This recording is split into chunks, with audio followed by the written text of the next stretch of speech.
Slavă lui Dumnezeu stă în ascunde a lucrurilor, iar slavă împăraților stă în cercetarea lucrurilor. Proverbele 25, versetul 2. Dumnezeu să te binecuvinteze. Continuăm să privim cu bagare de seamă la acest om ce face ca să capătăm înțelepciune sau anumite aspecte ale înțelepciunii. Când Aman se apropie, deci în Estera, capitolul 3, suntem mai departe la versetul 9. Deci, Estera, capitolul 3 și versetul 9. Și citesc din nou. Dacă împăratul găsește cu cale să se scrie o poruncă pentru că ei să fie nimicit. Mă opresc aici. Când citesc acest text, îmi vine să spun lucrul următor. Aman recunoștea puterea Scripturii. Când zic Scripturii, mă refer l'Écriture, adică ce se scrie. Nu mă refer la Biblie.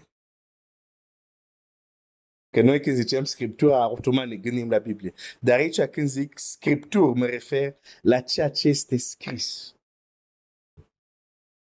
Aman zice să se scrie. Că ei să fie nimicit. De ce? Pentru că Aman știa că orice faci în împărație, dacă vrei să reușești, dacă vrei să ai succes, ar fi bine să existe scrieri care vin în sprijin cu ceea ce vrei să faci. Altfel ai probleme cu legea, ai probleme cu împărat.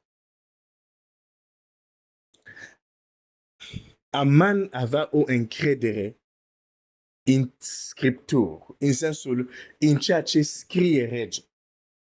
Aman știa că dacă regele scrie ei să fie nimicit, e tot ce am nevoie. Am nevoie doar de o Scriptură. Deci Aman își dă seama, am văzut asta ieri, deși are o poziție ridicată, deși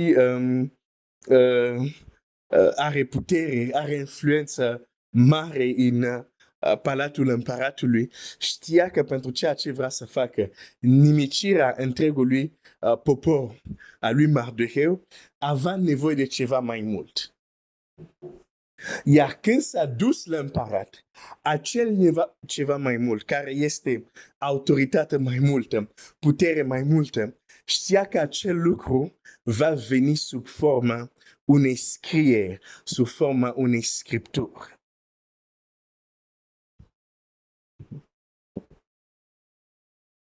Știi, uneori când ai o problemă care te depășește, deși ești copil al lui Dumnezeu, deși ești născut din nou, dar întâlnești acest soi de probleme care ce încerci tu să faci de obicei, n-ai niciun rezultat. Când te duci la Dumnezeu, de multe ori mergem la Domnul și zicem, Doamne, dă-mi putere, Doamne, ajută-mă, Doamne, nu este greșit. Dar nu crezi că ar fi mai eficient să spui, Doamne, dă-mi o scriere, o scriptură pentru această problemă. Ai trecut deja la alt nivel. Că nu mai spui doar, Doamne, ajută-mă, Doamne, intervine, Doamne, lucrează. Nu. Când vii și spui și zic, Doamne, dă-mi un cuvânt. Dă-mi o scriptură pentru această situație. E deja alt nivel. Pentru că dacă Dumnezeu îți dă o scriptură, dacă Dumnezeu îți dă, este scris, s-a rezolvat problema ta.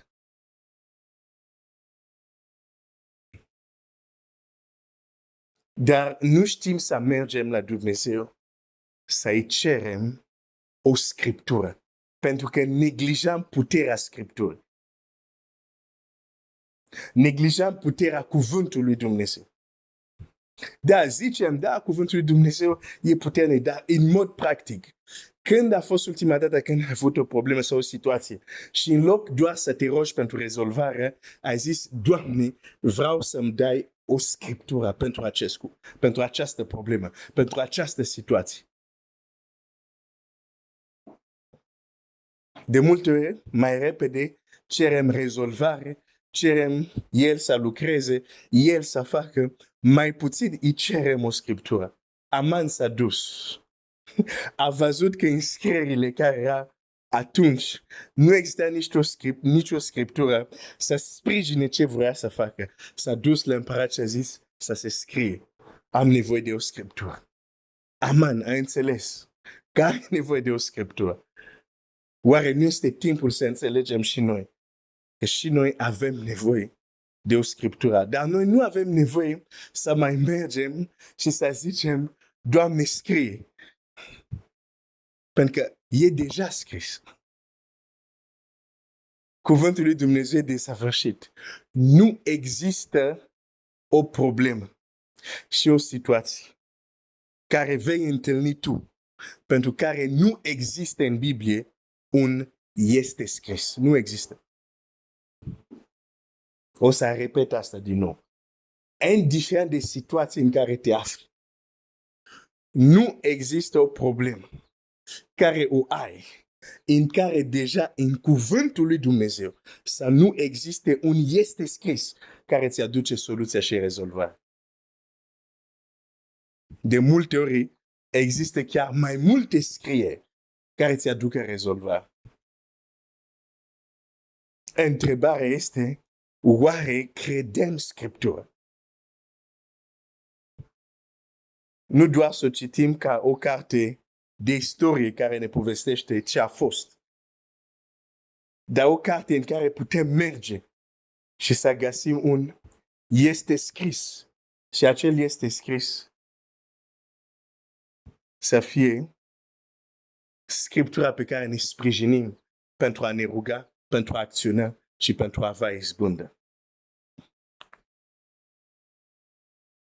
Când tu primești un bilet de bancă și banca a scris că per tia asta valoarea este 500 de lei și tu ai nevoie să te duci să cumperi, nu știu, un ciolan care e mai puțin de 500 de lei, vei intra cu încredere la Carrefour. Știi de ce? Ai încredere în Scriptură. Scriptura care pe bilețelul scrie 500 RON.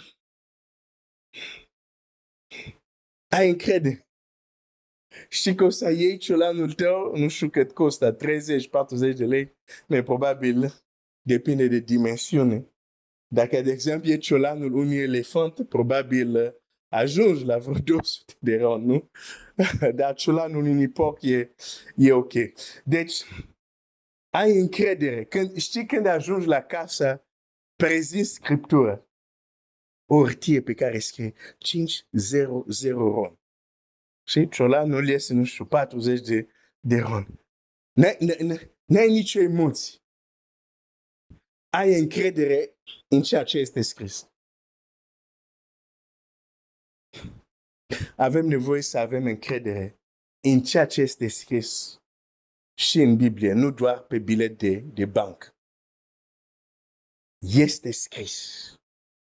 Există un este scris pentru problema ta. Și dacă te-ai rugat, nu se schimbă nimic.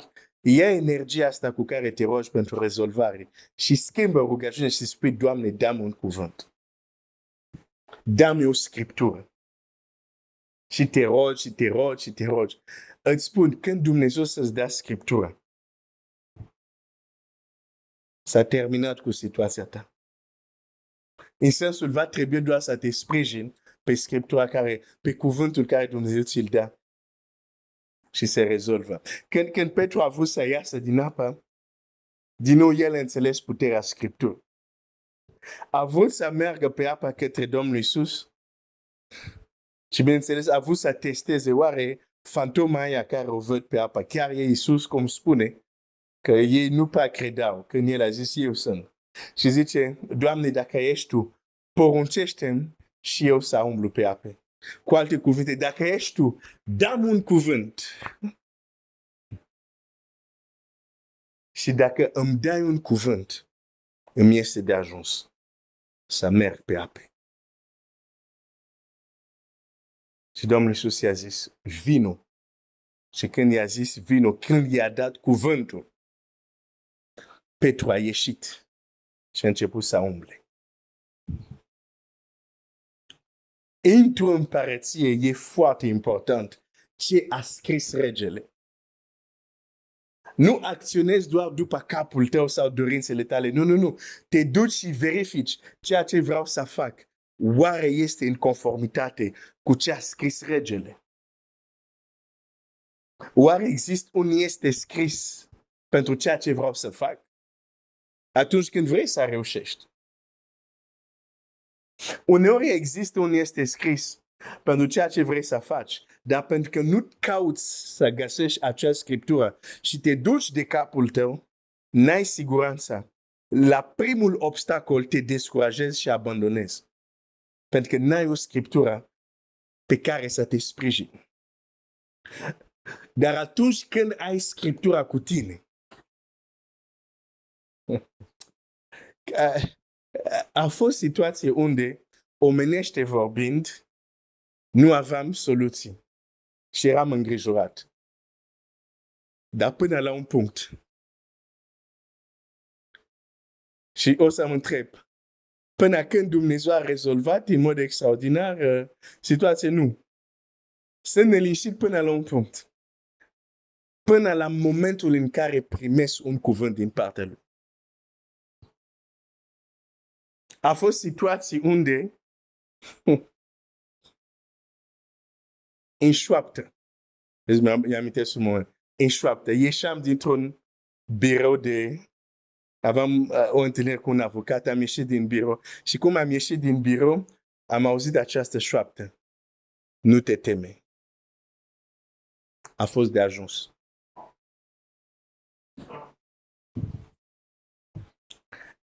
Lucru pentru care m-am dus să-l văd s-a rezolvat. De ce? Am primit un cuvânt.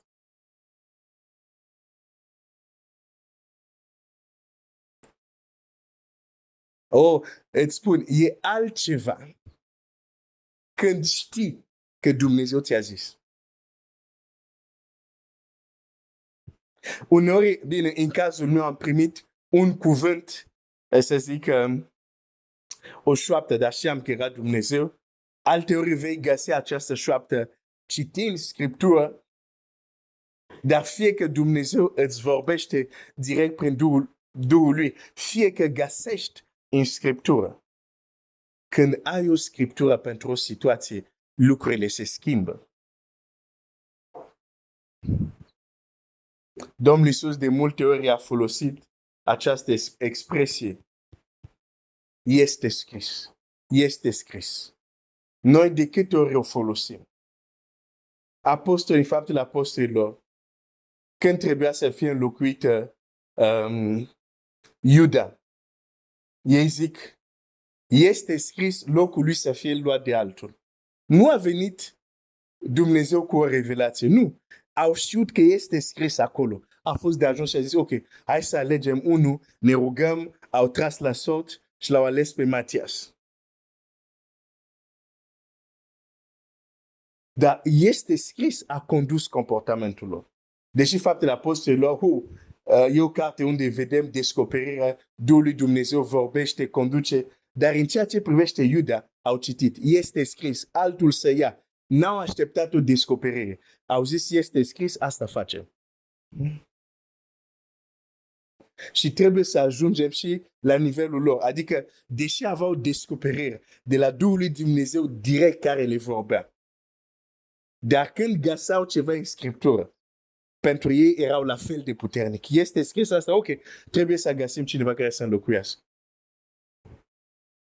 Puterea Scripturii. Aman s-a dus la împărat pentru a cere o Scriptură. A cere o Scriptură. Știu că atunci când suntem presați de probleme, de situație, zicem, da, o scriptură, cu ce o să mă ajute o scriptură? Parcă nu ai vrea să te rogi Dumnezeu să-ți dea o scriptură, pentru că nici nu știu dacă îți va da, parcă mai degrabă vrei să te rogi, Doamne, intervine, Doamne, schimbă. Dar îți spun, când vei învăța să spui, Doamne, dă-mi un cuvânt. Și când se va întâmpla că Dumnezeu zice, uite, pentru situația aceasta, iată Scriptura, iată ce zice Scriptura. Bineînțeles, când cer asta, deschizi și Biblia, nu? Suntem practici. Nu să zici, Doamne, dă-mi un cuvânt. Și Dumnezeu zice, pe de 3 luni, numai praf e pe Biblia ta. Ce cuvânt vrei să-ți dau? Da? Deci când te rogi așa, îți iei Biblia, începi să citești. Începi să cauți, da? Nu zici, dă-mi un cuvânt și Biblia ta are un strat de praf că nu ai deschis-o de 6 luni. Dar când Dumnezeu îți dă un cuvânt pentru o situație, deși situația nu s-a schimbat, ești liniștit.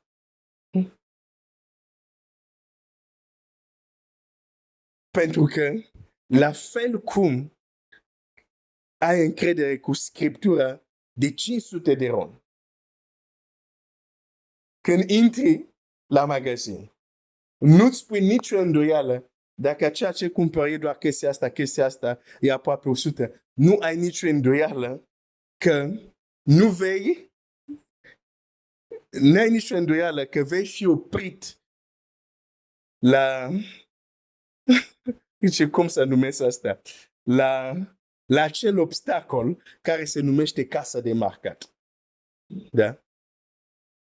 Știi că nu vei fi oprit acolo. Știi că nu se va chema pază. Pentru că ai încredere în Scriptură. Nici nu-ți pui probleme. Da, e casa de marcat, da, trebuie să mă opresc, da, o să fiu scanat dacă nu cumva ies cu ceva fără să fi plătit, dar n-ai nicio problemă. De ce? Ai Scriptura ta. 500 de ron. Tot așa, când Dumnezeu îți vorbește pentru o situație, înainte chiar să ajungi la casa de marcat a problemei, tu știi că vei trece. De ce? Te încrezi în Scriptura. Și acum nu Scriptura făcută de Banca Națională, dar Scriptura chiar scrisă de Dumnezeu El însuși. Hai să ne rugăm. Doamne, ajută-mă, ajută pe fratele meu, ajută pe sora mea să avem o încredere în Scriptură. Să căutăm ce este scris. În situații de zi cu zi, să facem apel la ce este scris. Să ridicăm, să dăm onoare, cinste cuvântului Tău, prin faptul că nu numai că cântăm că cuvântul Tău este extraordinar, dar prin faptul că în diverse situații ne ducem la El și când vedem că este scris, ne este de ajuns. Ajută-ne să ajungem la acest nivel în numele Lui Iisus. Amin.